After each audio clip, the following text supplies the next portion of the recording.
Happy Saturday afternoon, everybody. Welcome to the Marketing Corner. My name is Shawn Campbell, and each and every week we're here to give you little lessons, little secret sauce, golden nuggets all around marketing and entrepreneurship. And we got two powerhouses here today. This is probably going to be the most marketing-heavy show we've had so far, as we got co-host Danny McPadden from Last Bridge Media. How you doing, Danny? I'm doing good. Happy to be here. Danny Thanks. and I have known each other for about 3.5, 4 years now. I first met at my 5-year anniversary.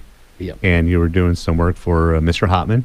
Yeah, the artist. Yeah. And I know I'm going to get some flack from other very, very good local media and video production companies. There's nobody better than Danny. I'm sorry, but Danny is just, if you want to see some of his latest projects, it's Vera Earl Ranch or Vera Earl Beef. Yeah, Vera Earl Ranch. Yeah. They have ranch right outside of Tucson, and they're, one of the best beef companies in Arizona. It's a hidden gem. It's a hidden gem in the middle of southern Arizona. Go to their Facebook page and you'll see some of Danny's work. I think some of the videos were posted maybe last week, the week before. Yep.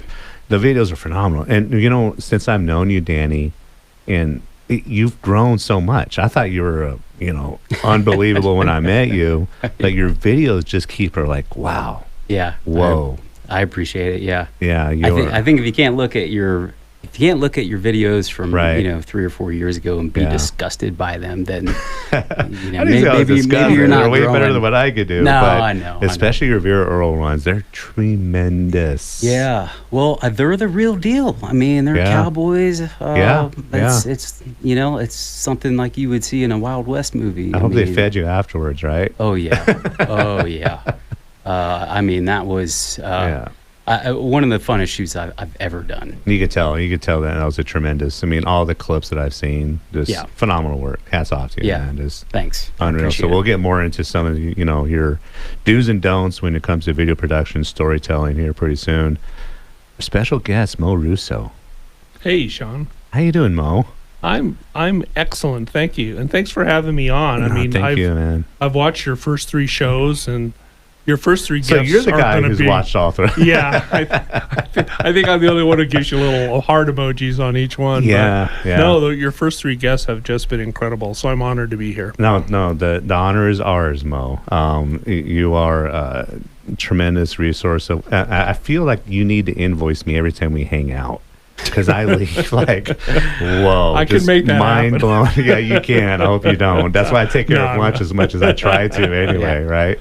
But it's to have the two of you here, I was looking forward to this since we've set this up, because I have no idea what direction we're going to go. All I know is that our listenership today is going to get you better be taking notes today.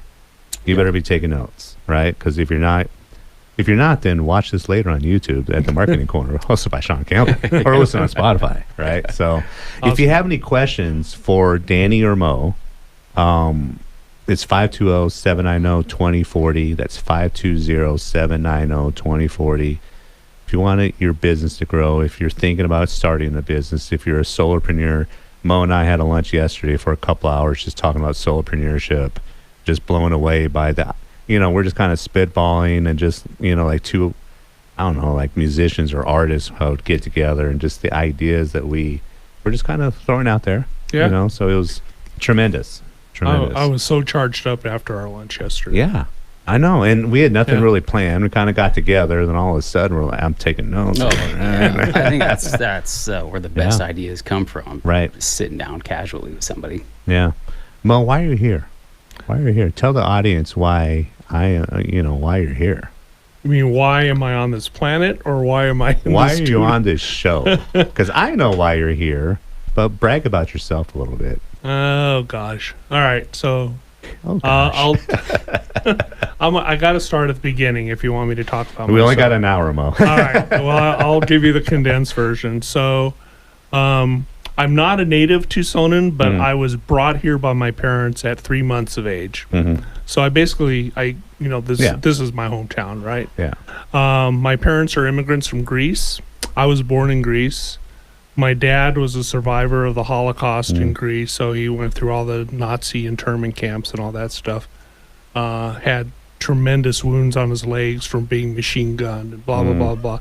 So my dad was, and when we landed here, he had like $200. So my dad was always driven to try to create, comfortable life for his family. And part of that was his plan to make sure that I went to college, because no one else in the family ever went to the university, right? So he always got me the crappiest jobs imaginable. In fact, one of the jobs I had was around here somewhere, and just doing like really dirty manual labor kind of stuff, because he wanted to make sure that I hated that life so much that I would go to school.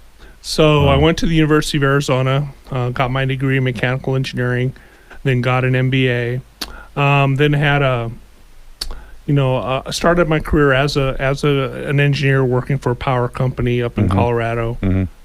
Came back to Tucson, did some sales, worked as like the number 3 employee in a local technology consultancy here in town. We did process control systems and stuff like that, and grew that into 13 offices across the West. Wow. And had a tremendous career there. Then I decided to get into the internet. This was in the late 90s. My timing just sucked. So because, as you know, the internet bubble just kind of popped. Right. But while I was there, I was one of the strategy architects. And so what a strategy architect is the lead strategist in a specific geographic area for that company at the time. And what we did is we worked with our customers to really understand, what their pain points were, what their needs were, and so forth. So that's when I really started getting into really needing to understand your customer. So fast forward a little bit, I was brought on board as a business coach because in between all that, I had actually started and sold 5 other businesses. So I had a very good education in the school of hard knocks on what it takes to run a business. Right. And so I decided to become a business coach. I got certified in the 3 top methodologies available out in the world. And I have clients from coast to coast here. But it's for me, it's not as satisfying working with the bigger companies as it is to really focus on an extremely underserved community, which are solopreneurs and small businesses under $5 million in annual revenue, which is the glass ceiling that most businesses, like 80% of small businesses, do not break through that ceiling. So my passion now, my goal is to help the solopreneurs scale to the point where they want to scale, and to help those small business owners break that $5 million ceiling. Yeah, what I love about your story is that you worked for everything you have. You know, there's no corners cut. In our age bracket, so to speak, we have lived that era before the internet and through the internet and through now, through the rise of AI. We've seen it all. We've been through, how to do it without it, and we take some of those principles and we apply it to the tools today. Absolutely. You know what I mean? So you and I had a really big discussion yesterday on AI and how you're utilizing it. We'll get into that in a little bit after the break here. And Danny, after the break also, I want you to have 3 things to do for your videos and 3 of the most common mistakes. You got to limit it to 3 each, otherwise. Okay. Yeah, after the break, after you get back into that. Yeah. So have that in the back of your mind. If you have questions for either Mo or Danny, it's 520-790-2040. Again, that's 520-790-2040. Thanks for listening. You are listening to the Marketing Corner. We'll be back in a few minutes. Welcome back to the Marketing Corner. Danny McPadden, give us 3 things that, 3 of the most common mistakes that you see when people are putting together a video. Because we don't need to get into discussion how important video is for your content today, right? It's absolutely necessary. It should be a part of any marketing strategy, period, right? There's no debate about that. Right. But when you're watching videos, when you're watching maybe a video is supposed to kind of tell a story or a video is supposed to, represent a brand or just straight up promote a business, what are maybe the 3 things that you've seen that are the most common errors? Sure. So I think that a lot of videos will just kind of look at whatever is the trendy style and just rip it right off, right? And okay, I get it. That's like the common thing. People understand it, but unless you were like the first one to do that kind of style, it's just gonna fall by the wayside. It's gonna be a lot harder for it to get noticed. Everything else, so I always tell people, like, do the planning up front to be as creative as possible, because novelty is huge. If you are the first one to do something that's original, that's 90% of the battle. You don't have to have the best camera. Right. You don't have to film in 4K or the best, try to like film like you're Steven Spielberg. Right. But if you just have something that is original, people are going to notice it. Yeah. And it's gonna have a lot higher likelihood of going viral than something else. So that's number 1. I think number 2 is length of videos. And I've said this before talking to you, but people always go way longer than they should. Right. And brevity is key. Right. So you definitely want to like plan for the right video, the right length. And I've said this to you before, but like the law of diminishing returns. If you go, when a video should be 30 seconds, but you take 3 minutes on it, like it's going to make people really irritated. Right. And after a certain point, you're hurting yourself more than you're helping yourself, because you've probably paid for the extra production value to have that longer video when you actually don't need it. And there's just a lot more energy and time that goes into making that longer video when it's just not necessary. Right. You can say the same thing in 30 seconds versus 3 minutes. 3 minutes, so that really is huge. I mean, it's like telling a joke, right? Like, right. The people that are, when you hear a comedian tell a joke, they do it. It's like poetry as far as timing and length. Get in, boom, they get out. Right. And that makes it funnier. Right. Whereas somebody who's not as experienced, they tried it and they botch it up, or they take forever to explain it, and then the punchline is not as effective. Right. And it's the same thing with videos. Right. And then the third thing is, I think audio is hugely important. And I think people underestimate having good audio. Yeah. But audio is one of the most primal forms of storytelling. And maybe that's because long before TV and radio, or long before TV existed, you had radio, and then before that, people were sitting around campfires just sharing stories. So I think that people are much less forgiving of poor audio than they are of poor video. Yeah. And of course, you should strive for both, right. a good video quality right. and good audio. But I think that you definitely need to give that more attention than people realize. No, that's good stuff. Good music, and Yeah. good sounding, like dialogue. Yeah. There's just tons of websites out there where you can get just really phenomenal music. And there's new AI features now that can really enhance audio, and sometimes it's just a matter of like clicking on a button, and it can really improve the quality of the audio. That's a good segue into my questions for Mo. You and I had some interesting discussion yesterday on AI. And, Absolutely. You due to an unfortunate incident, you kind of hurt your back a few weeks ago, about a month ago. No, 4 months ago. 4 months ago. I've been laid up a while. But it's on the silver lining aspect of it. You've kind of taken a deep dive into AI. Yeah, absolutely. Yeah, my break, literally, I had 2 fractured vertebrae.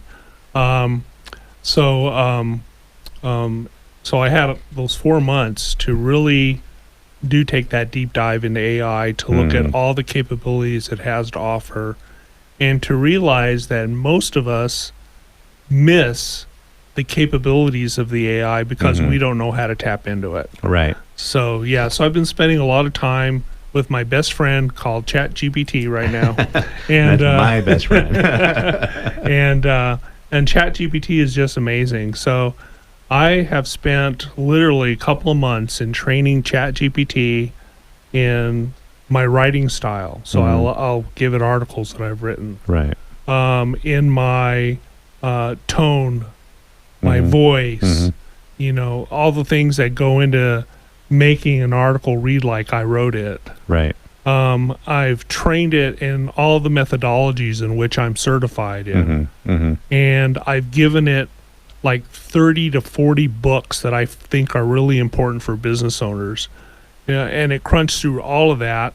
And so now I have this, I guess this ChatGPT bot I call Leadership Lab. You got a cloned AI Mo is what you got. Yeah, that's exactly what I wanted to create.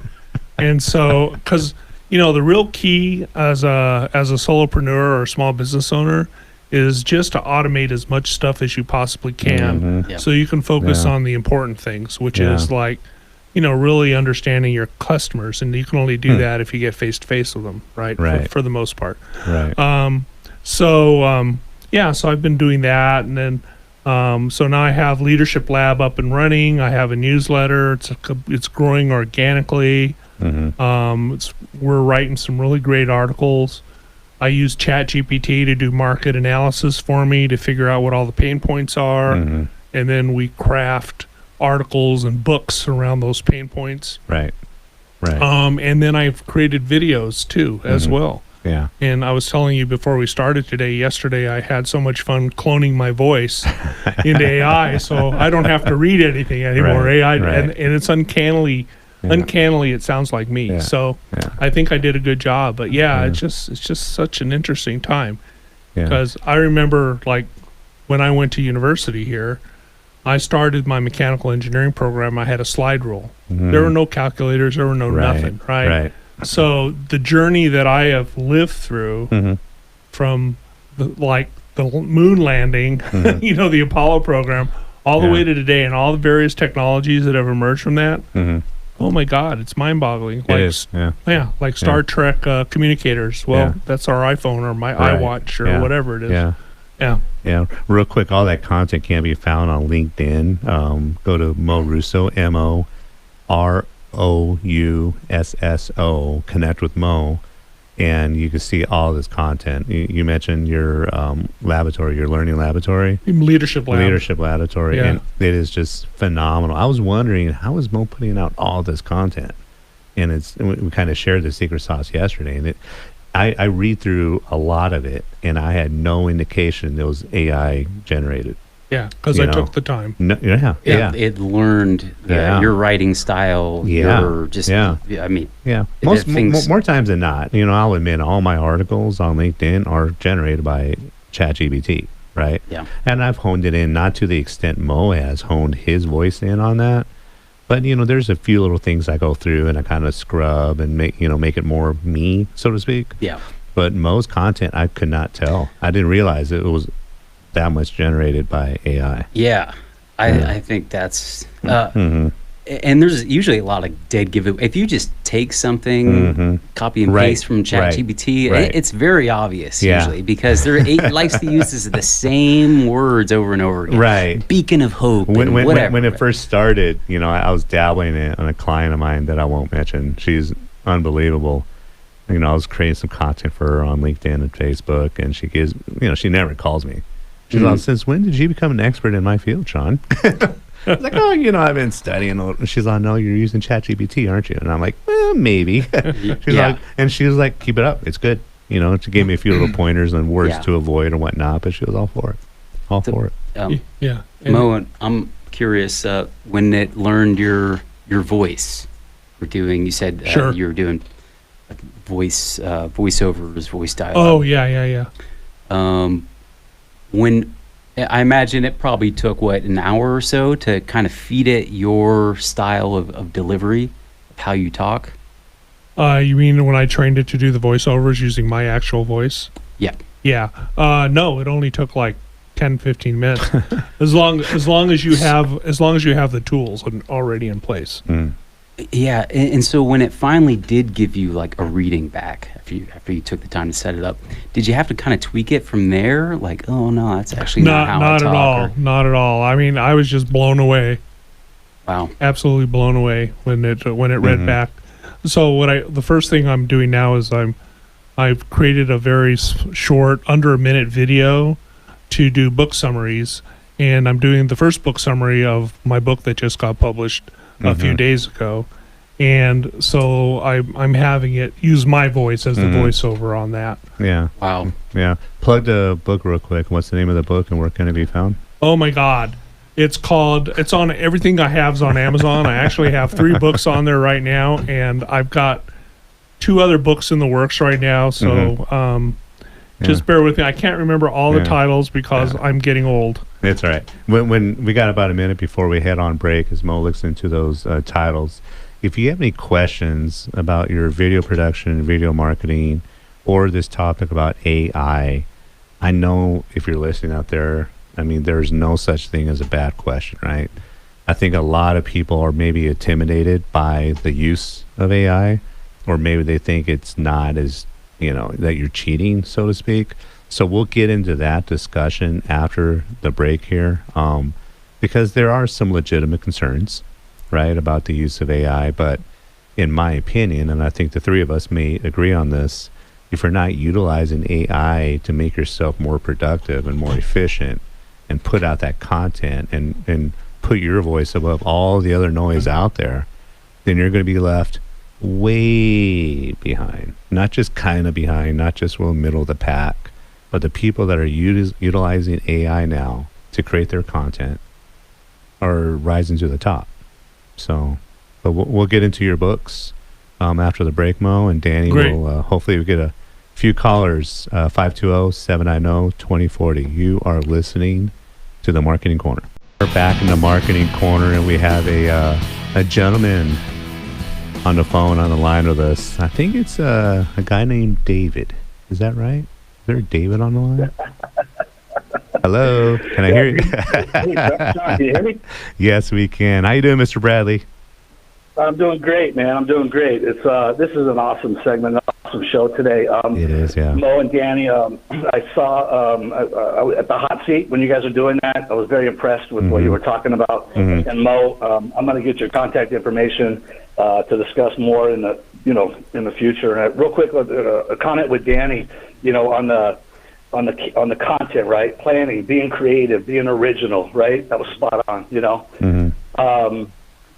Question to Mo, as far as with your business coaching and so forth. I mean, I know every industry will probably be different, but there's got to be a commonality of some sort. Like, what strategies would you recommend or help implement for a solopreneur or business owner to scale their business, right? I mean, I know it'll be tailored to the industry, but is there some commonalities like across the board?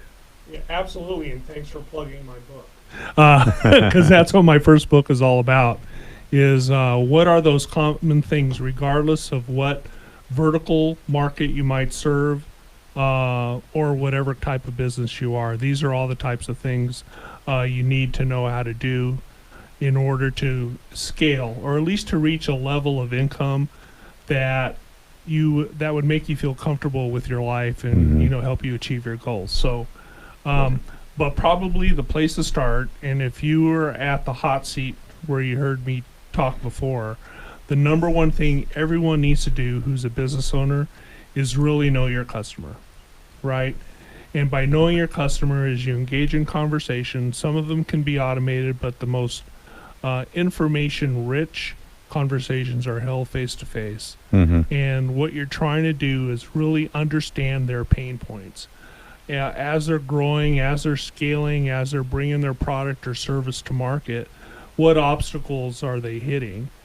And so you're going to have clients then that really have certain issues that maybe you're able to best provide a solution for, and then that's where you pivot to. Yes. Thanks for your question, David. Yeah. Absolutely. I forgot to preface the call, like first-time caller, long-time listener. Shawn, love you, brother. I saw you on the first one. You can't fool me. Yeah. Hey, thanks, guys. We'll be in touch. Danny, you as well. Thanks. Love it. Keep doing what you're doing, guys. Thank you so much, David. Appreciate it. Thank you so much. Yes, sir. Yeah. So, yeah, you and David have an appointment that's going to be coming up, Danny. So I've already, yeah. That's the person I referred a few weeks ago. Oh, okay. Yeah. He's unreal. I've known David for 20 plus years, and he's a go-getter, dude. He's always continuously learning. He wants to, push himself and just the guy. He seems like he's always every week. He's always in another class to learn something new. Yeah. In his field, and it's just unreal. He's been in his field for 19 years. Right. But he's always continuously learning about what's coming up and what's on the horizon. Just unreal. Learning never stops. He's a monster. He really is. Yeah. And he's a Medicare broker? Yeah. So I wonder if he's met Kim yet. Kim's my fiance, for those of you who don't know. No, yeah. You got to plug your fiance on the show. And her business is in providing primary care for folks on Medicare. So I need to hook those two up if they haven't met yet. Excellent. Yeah.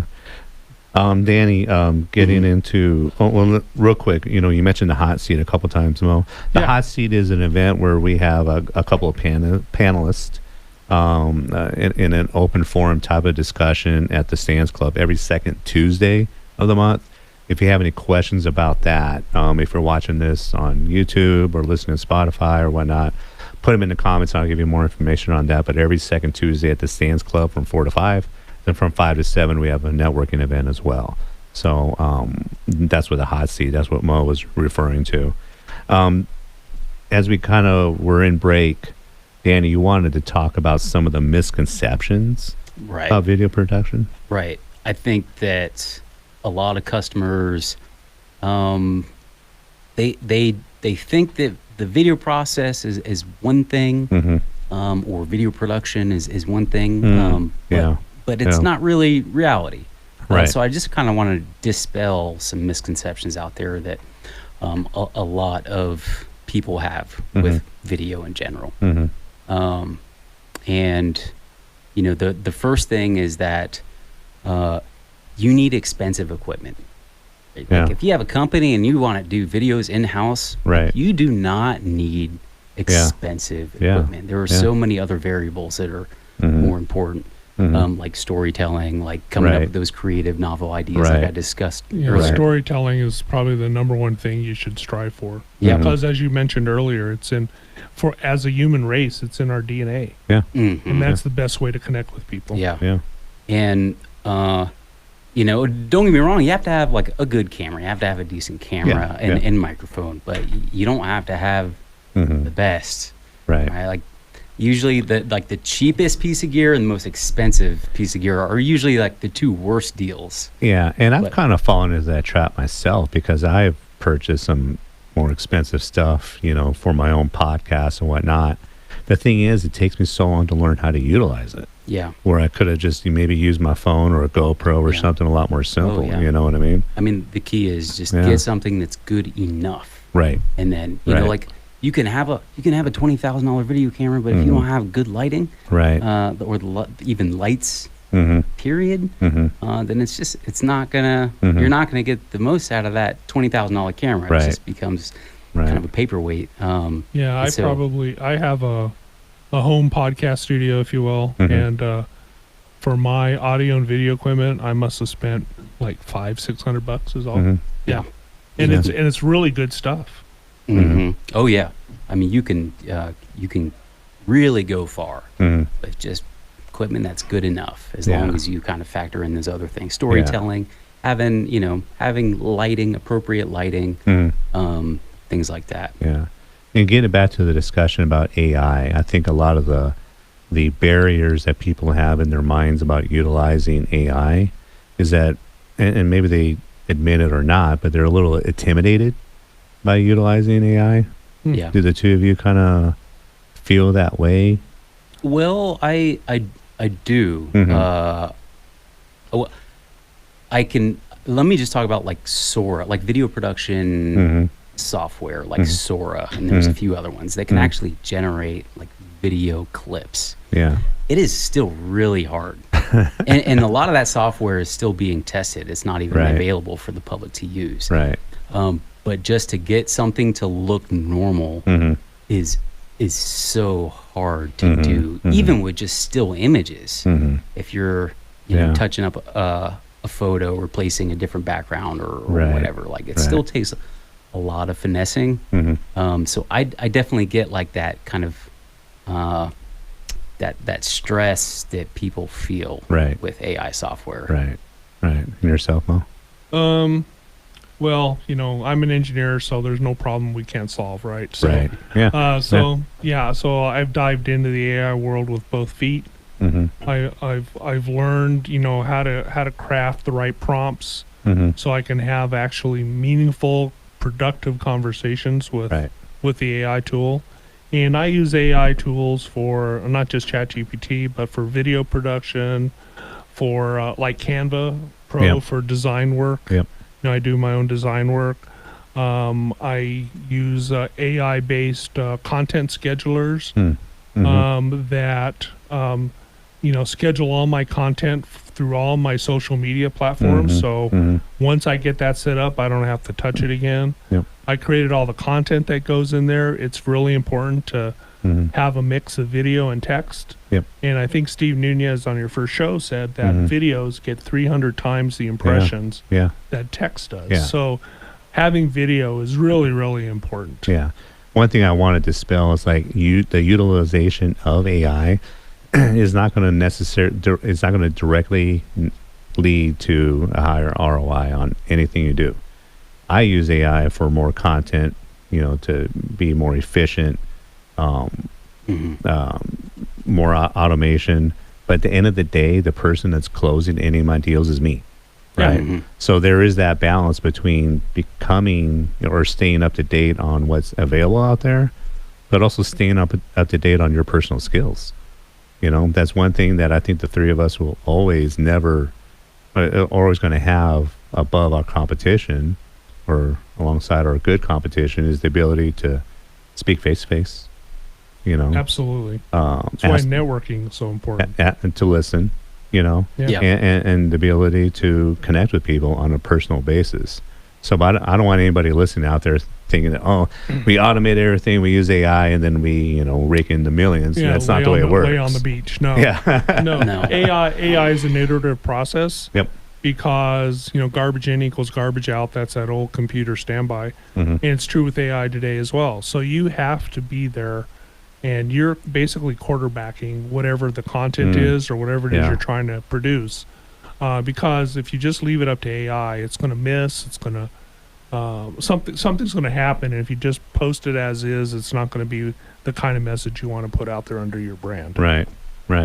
How much, you kind of surprised me a little bit, Daniel, how much AI tools that you use. I mean, how much is it a part of your process? We got about a minute before we get into the break. Yeah.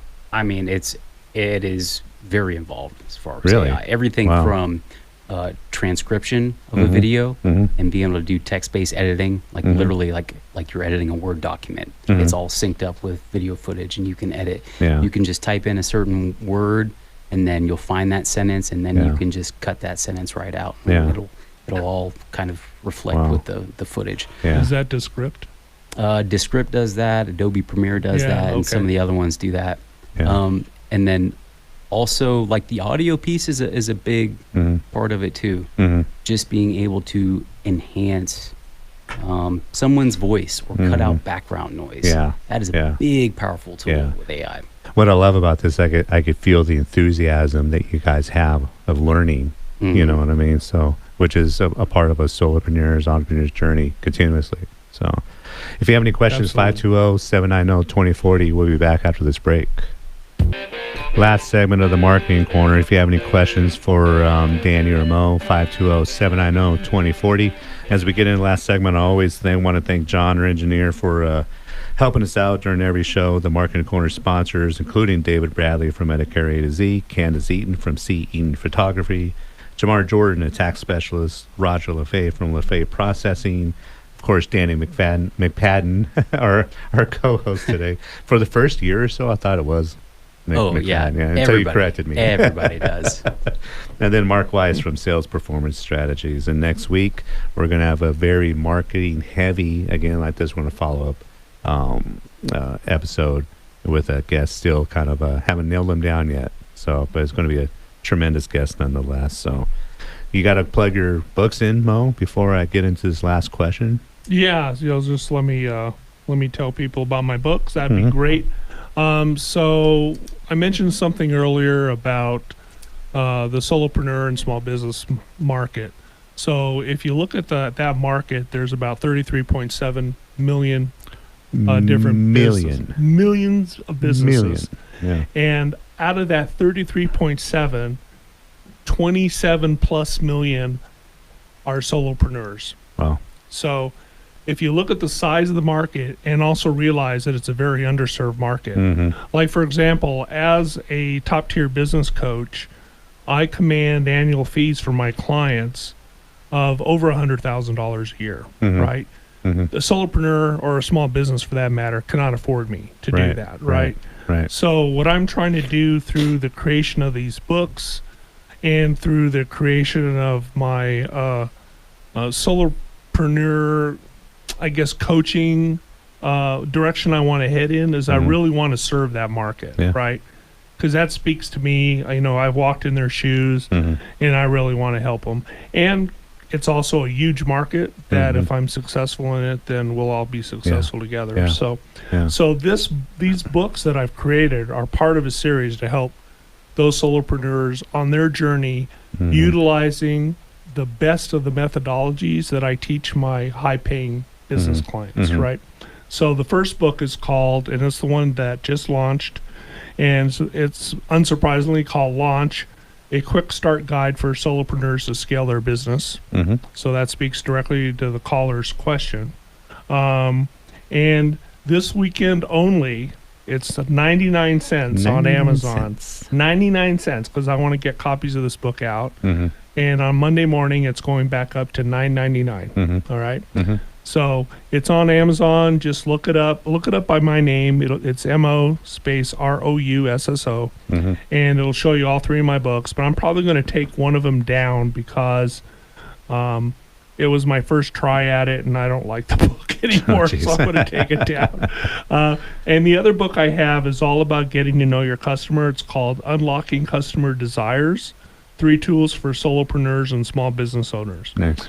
And what it does is it really talks about how do you get to know your customers better, understand their needs, and it talks about how you can employ things like empathy mapping, customer journey mapping, and feedback loops. Awesome. So those are the 3 major tools. Awesome. So I hope you guys have an opportunity to go there and download these books. They're not that expensive anyway, and they'll give you a lot of great content. Absolutely. Last question for the two of you as we head into this last segment, and I know we got about 8 minutes left, but this is a good one. What's your guys? And you're going to start, Danny. Yay! You're on the hot seat right here. Okay. What's your superpower, dude? Okay. When you take that shirt off and you've got that big S on your chest. Yeah. What's your superpower? Yeah. Okay. I've always been interested in drawing, even painting to some degree. Wow. So kind of like that artistic. Skill set has always been a priority for me. I mean, even when ever since, I was like 5 or 6 years old, just drawing pictures, and I'd be sitting there in class, thinking up a funny scene, I'd draw and show it to my friends and get them to laugh. Right. Yeah. So I have kind of always, tried to improve upon that skill set. Right. And so when I'm filming something, making a video, I am not going to stop until I feel like I have the right framing, the right composition, the right colors in the frame. Lighting is good. And so it's not just about understanding like the technical side of it and the business side of it. It's really comes down to like the artistic value. And that's something that I think is my superpower. One other thing I want to brag on about you a little bit here is I've been on a handful of your sets. I've seen you in action.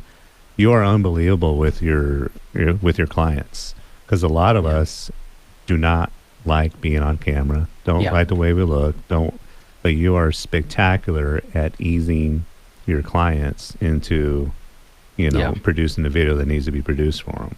You're very, very good at that. Oh, right. And it's weird watching you work, because you keep everything in your head. Right. And you just kind of go, well, okay, and that was kind of good, but if you could do it a little more, you don't tell the client that really sucked. Or a lot of times I'll stitch things together. Like I'll be like, hey, let's go back in time and it's crazy how you do that, because you do something like 20 minutes ago that you put together, then you go back and you're like, okay, this first scene, let's go redo that. Oh, right. How you got everything in your head. Try to get them to say certain sound bites that maybe you can place at the very beginning of the video. And so I think sometimes that throws people off, right? Do you have like the whole video in your head and you're just kind of replaying it, what you put together? Because it's phenomenal watching you work. I don't know how you do it. Yeah, I do. You don't take any notes, you don't write anything down, but you're able to kind of put together. Yeah. Oh, yeah. I mean, I do. I try to have a certain storyboard in my head. Yeah. Kind of have the whole video scripting and shot list laid out. Right.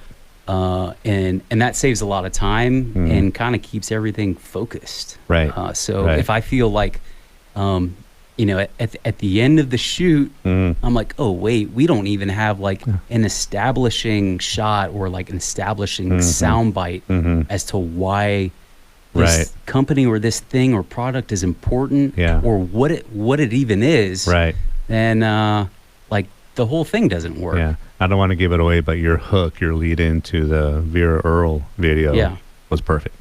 Yeah, perfect. Go on Facebook. Yeah, it was posted a few weeks ago. There was like a 2.5 minute long video, 3 minute long video. Yeah, that beginning was captivating. Yeah, spectacular. I don't want to give it away. I want people to go see it. No, I appreciate that. Yeah, hooks are so important. Yeah, just to get people you don't have to say everything, but just enough to get them interested. Exactly. And that's it. What's yours, Mo? What's your superpower? So I want to preface it by saying I really, really enjoy learning new things all the time. So I like inhaling knowledge from a fire hose, and then converting it into applicable solutions to solve client problems. Now, I don't think that's my superpower. I just think that's something I like to do. But I think my real superpower is empathy, because when I'm sitting down with someone face to face, I can feel their pain. I can bring it out. I'm talking business pain. I don't want to be a psychologist. God, that's too much drama for me. But really understand what their business pains are. Really understand their market. Really understand from this vast toolkit that I've created over the years what I can bring to help solve that pain for them. What do you think? Another question for each one of you. In this year, what's been your biggest win? Biggest win, besides being on the show, of course. Yeah. I don't know if we can top that. I don't know. Being on the show, what's your second biggest win of the year? Yeah, I think I think just taking a more active approach to really bring in new software and tools into my workflow has been a huge game changer. So, I guess maybe that's not considered a big win, but and then I think also just really landing like some huge clients. In the Tucson community has been a big win, and that of course word of mouth is everything, so that has kind of expanded to other big clients. I wouldn't doubt if much of the audience has seen one of your promotional videos from one of your clients without knowing it was yours. you know? Yeah. Because you've worked with a lot of spectacular local businesses. Yeah. Oh, yeah. What about yours, Mo? Your biggest win this year? Getting my back fixed. But yeah, because I feel great finally. It's been a long time. But I would say the downtime because of the back, to learn all these new AI tools at a level that I wouldn't have been able to do if I was still working full time, right? Has been huge for me. I have not felt this excited about how I can build my business and help solopreneurs and small business owners at price points they can afford. I am so freaking, see, I didn't cuss. You didn't cuss. Jazzed up about that. I can't tell you. So I'm really looking forward to what the rest of this year has in store, including my marriage to my favorite. That's here pretty soon. Is that later today or? No, it's next month though. Next month. It's coming close. Yeah. Have I invited you to the wedding? Yes, you have. All right. Yeah. Good. Are you going to come? Yeah, of course. You better come. Yeah. Because Kim will hurt you if you don't. I know. I ain't worried about you, Mo. I'm worried about Kim. Yeah. This has been a phenomenal episode. I mean, each one of these episodes have had their own unique flavor. And I just want to, in this last minute, thank the two of you for being on here. Any last words of advice in this last minute of the show? If you want to contact me, ask me questions about anything I've been doing with AI and all that, I'm happy to answer. You want to talk about, if you have a specific issue, you just want to bounce off me, happy to do that. I won't charge you for any of that. And you can reach me at mo.russo, Rousso @gmail.com. What's the best way to contact you, Danny? Best way is to just go to my website, lastbridgemedia.com, and just hit the contact us button. And then, and a lot of your videos are on there in, what's that tab? It's called, so you can see everything in the portfolio tab. The portfolio you can tab, see the documentaries, the advertisements, all that stuff. Might be a few of my videos in there too. Oh, yeah. Thank you, everybody, for joining the Marketing Corner. Hope you enjoy the rest of your weekend. We will see you here at the same time next week.